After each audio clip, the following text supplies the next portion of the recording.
Assalamualaikum warahmatullahi wabarakatuh. Perkenalkan saya Muhammad Sabil Aringhan dari kelompok probabilitas analisis probabilitas durasi waktu aktivitas pilihan mahasiswa.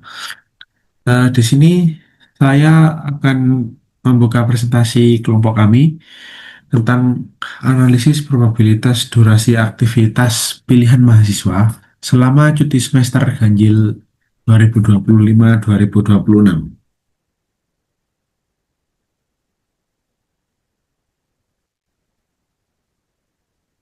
Untuk latar belakangnya, Eh, mengapa kami mengambil studi kasus tentang ini? Yaitu karena masa libur semester ganjil ini merupakan periode yang memberikan waktu luang bagi mahasiswa untuk melakukan berbagai berbagai aktivitas seperti pulang ke kampung halamannya, magang, belajar mandiri, kegiatan sosial maupun liburan. Keberagaman keberagaman pilihan ini mencerminkan adanya ketidakpastian yang dapat dianalisis menggunakan teori probabilitas. Dengan memandang pemilihan aktivitas liburan sebagai eksperimen acak, peluang setiap aktivitas dapat dihitung dan dimodelkan melalui peubah acak serta distribusi peluang, sehingga dapat diperoleh informasi mengenai ekspektasi dan persebaran data. Oleh karena itu, tugas ini disusun untuk menganalisis distribusi aktivitas mahasiswa selama libur semester ganjil sebagai penerapan konsep teori probabilitas pada fenomena nyata di kehidupan sehari-hari. Untuk tujuan penelitian, mengapa kelompok kami ingin menentukan ruang sampel? Karena dari beberapa mahasiswa itu, mahasiswa sebagai objek untuk menentukan ruang sampelnya. Yang kedua, menentukan kejadian.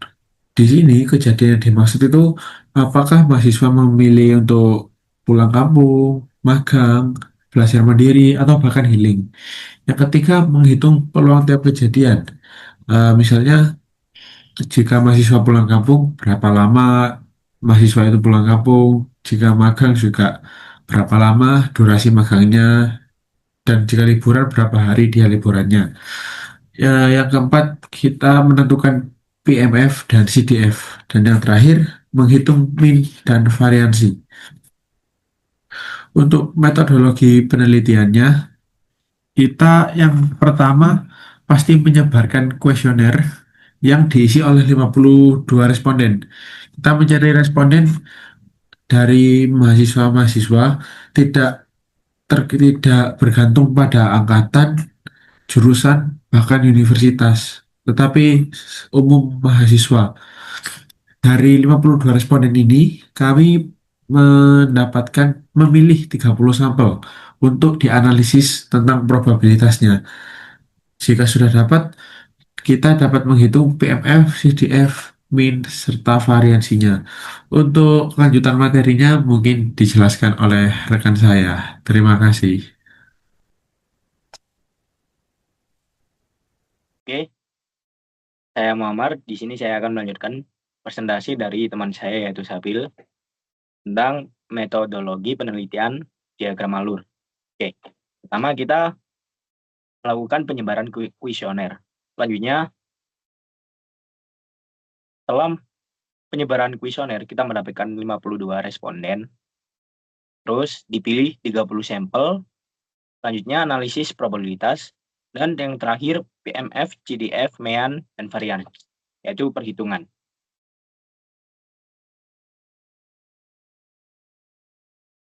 Oke, di sini kita ada data responden. Di tabel ini ada durasi aktivitas dan frekuensi. Yang pertama kurang dari 2 jam, yaitu 4 frekuensi. Yang kedua ada 2-4 jam, yaitu 6 frekuensi. Yang ketiga ada 4-6 jam, yaitu 4 frekuensi. Dan yang terakhir atau yang keempat, lebih dari 6 jam, yaitu 12 frekuensi. Dari grafik frekuensi, distribusi durasi aktivitas mahasiswa, frekuensi responden berdasarkan durasi aktivitas harian. Oke, selanjutnya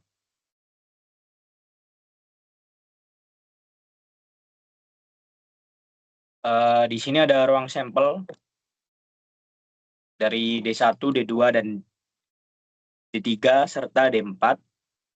Yang pertama, D1 kurang dari 2 jam.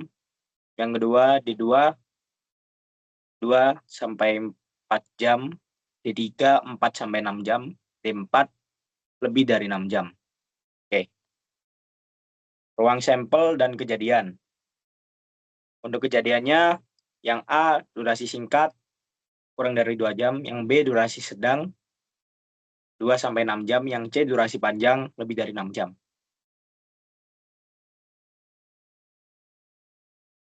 Berikutnya akan dijelaskan dengan teman saya. Terima kasih. Baik, kemudian kita akan masuk ke dalam hasil dan pembahasan, di mana data yang digunakan berasal dari kuesioner berjudul Kuesioner Aktivitas Mahasiswa Selama Libur Semester yang kami kumpulkan pada tanggal 13 sampai 18 Juni 2026 dengan total responden sebanyak 52 mahasiswa dan membuat 3 variabel berikut.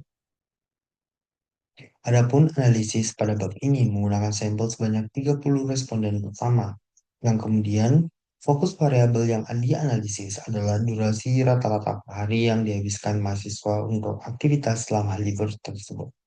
Berdasarkan 30 sampel tersebut diperoleh sebaran frekuensi kurang dari 2 jam sebanyak 4 orang, 2-4 jam sebanyak 6 orang, 4-6 jam sebanyak 4 orang, dan lebih dari 6 jam mendominasi dengan 16 orang. Berikut merupakan hasil data kuesioner yang kami dapatkan.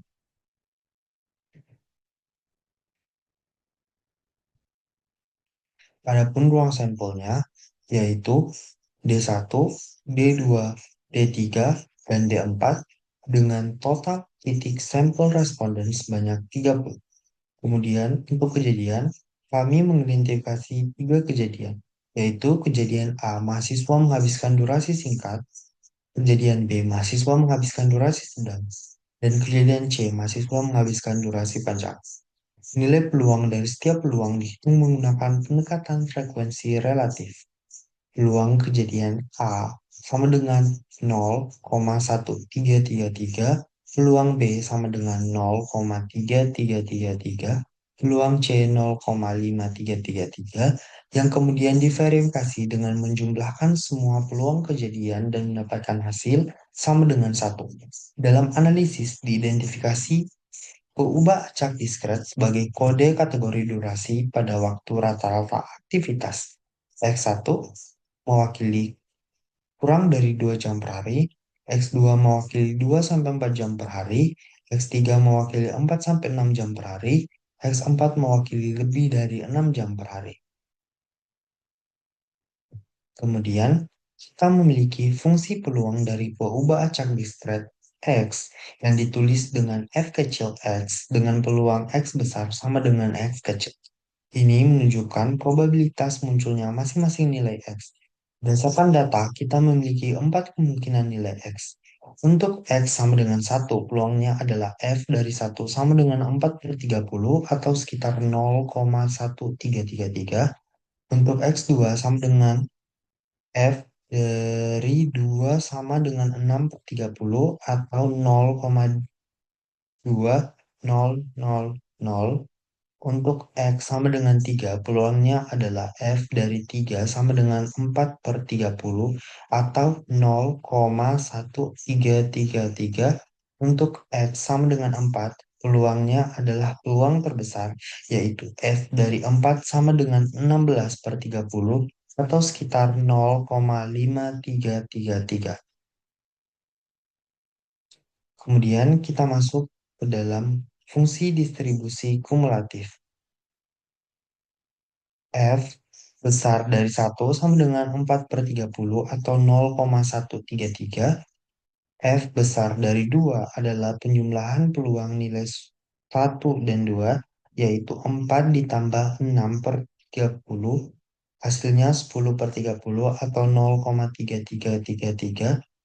F dari 3 ditambahkan lagi dengan peluang nilai 3 menjadi 10 ditambah 4/30, hasilnya 14/30 atau 0,4667.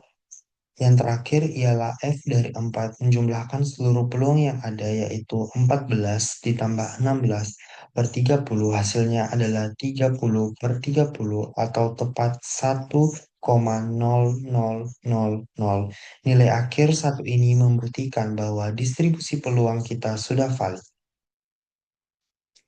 Kemudian kita masuk ke dalam mean dan variansi. Yang pertama ialah mean, yaitu kita mencari rata-rata atau nilai harapan yang disimbolkan dengan EX. Rumus yang kita gunakan adalah E dari X sama dengan sigma atau penjumlahan dari X dikalikan F dari X.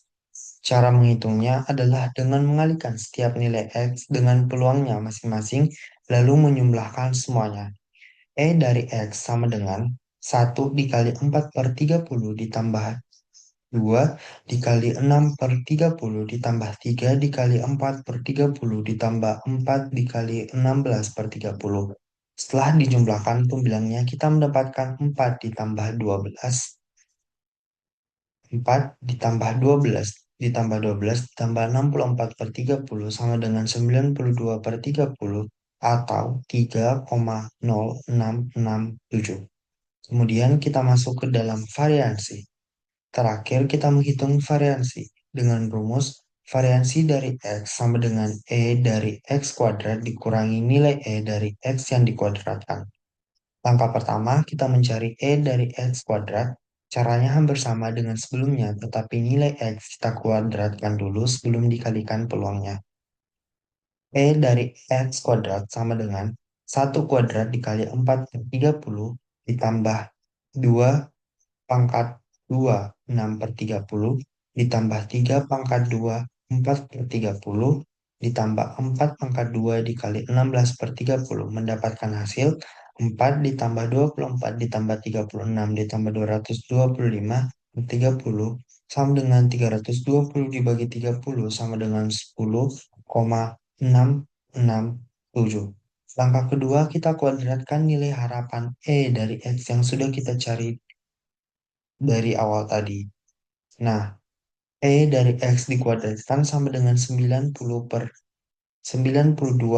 30 kuadrat. Hasilnya adalah 8.464 per 900 sama dengan 9,4044. Mendapatkan variansi hasil yaitu 1136 per 900 atau sama dengan 1,26222.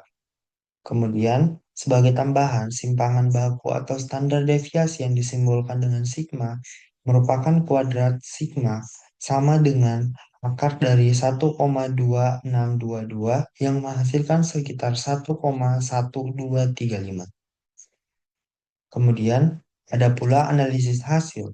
Berdasarkan hasil pengamatan dan perhitungan probabilitas selama durasi aktivitas yang dihabiskan mahasiswa selama libur semester pada kategori durasi panjang lebih dari 6 jam dengan peluang 53,333%. Sementara itu, peluang mahasiswa berdurasi singkat kurang dari 2 jam hanya sebesar 13%, sehingga kecenderungan mahasiswa untuk pasif dan tidak produktif selama masa liburan tergolong tinggi.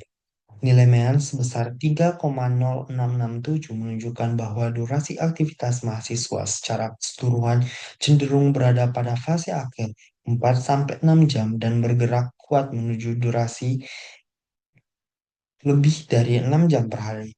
Selain itu, nilai variansi sebesar 1,2622 mengidentifikasikan bahwa adanya variansi dalam pemanfaatan waktu libur di antara responden. Hasil analisis ini menunjukkan bahwa informasi probabilitas aktivitas harian dapat digunakan sebagai dasar objektif dalam mengevaluasi tingkat produktivitas serta manajemen waktu mahasiswa selama masa libur semester secara lebih efektif. Berikut merupakan grafik dan kurva dari hasil data kuesioner kami. Baik, sekian dari kelompok kami. Wassalamualaikum warahmatullahi wabarakatuh.